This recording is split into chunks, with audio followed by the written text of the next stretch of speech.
Hello everyone, আসসালামু আলাইকুম।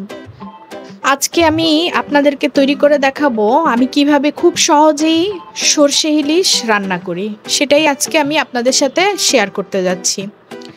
প্রথমে একটি ফ্রাই প্যানের মধ্যে আমি দিয়ে দিচ্ছি সরিষার তেল। আগে থেকে মরিচের গুঁড়া, সামান্য হলুদের গুঁড়া, লবণ দিয়ে মাখিয়ে রাখা ইলিশ মাছগুলো আমি হালকা করে ভেজে নিব। খুব ডিপ ফ্রাই আমি করব না।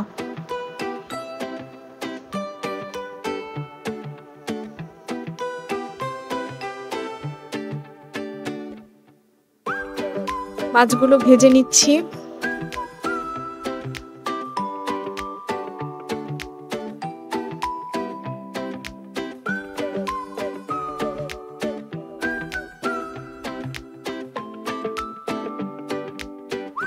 ভালো করে নেড়ে চেড়ে হালকা করে মাছগুলো ভেজে নিচ্ছি।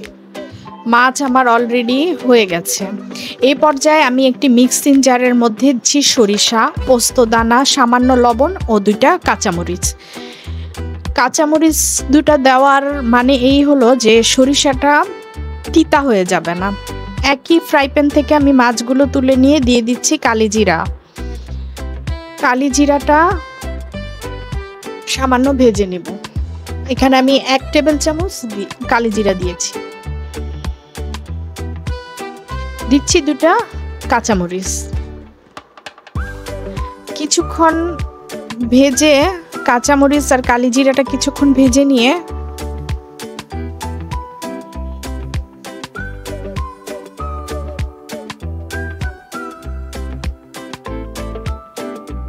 দিয়ে দিচ্ছি সামান্য হলুদের গুঁড়া।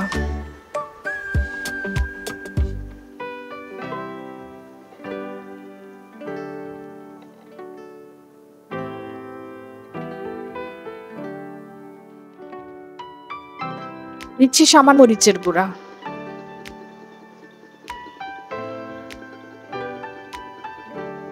টেস্ট অনুযায়ী যে যেরকম ঝাল খেতে চায় সেই অনুযায়ী মরিচের গুঁড়াটা দিবে।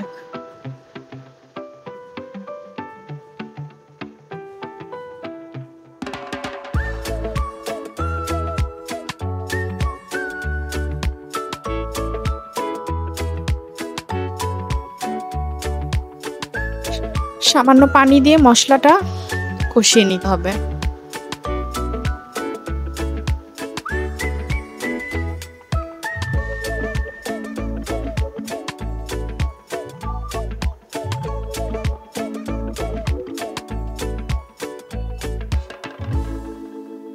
আমি যখন মশলাটা ব্লেন্ড করার জন্য মিক্সিং জারে নিয়েছিলাম তখন আমি ওখানে লবণ দিয়েছি, তাই আমি এখন আর এটাতে লবণ দিচ্ছি না। দিয়ে দিচ্ছি মাছগুলো। ভেজে রাখা মাছগুলো আমি মশলাটার মধ্যে দিয়ে দিচ্ছি।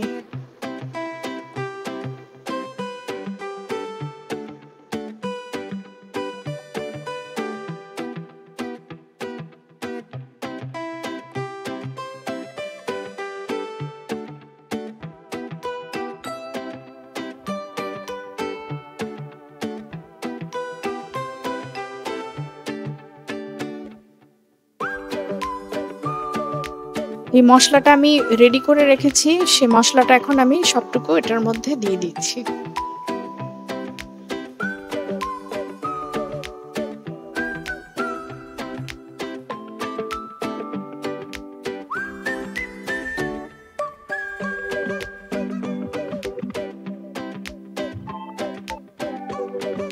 এভাবে রান্না করতে হবে 10 থেকে 15 মিনিট।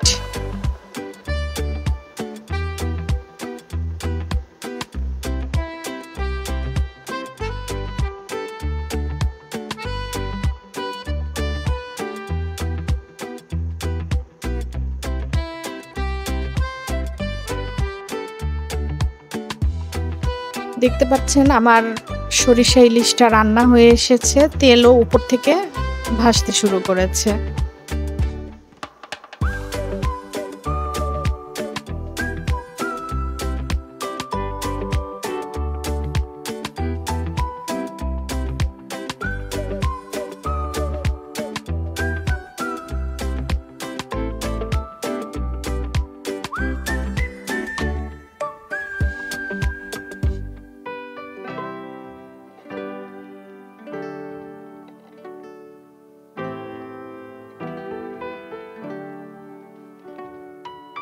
আমি উপর থেকে সামান্য কাঁচা সরিষার তেল ছিটিয়ে দিচ্ছি।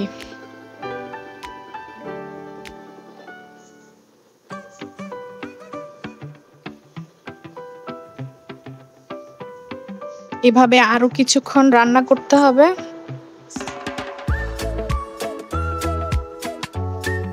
4-5 মিনিট আরো রান্না করে নিতে হবে।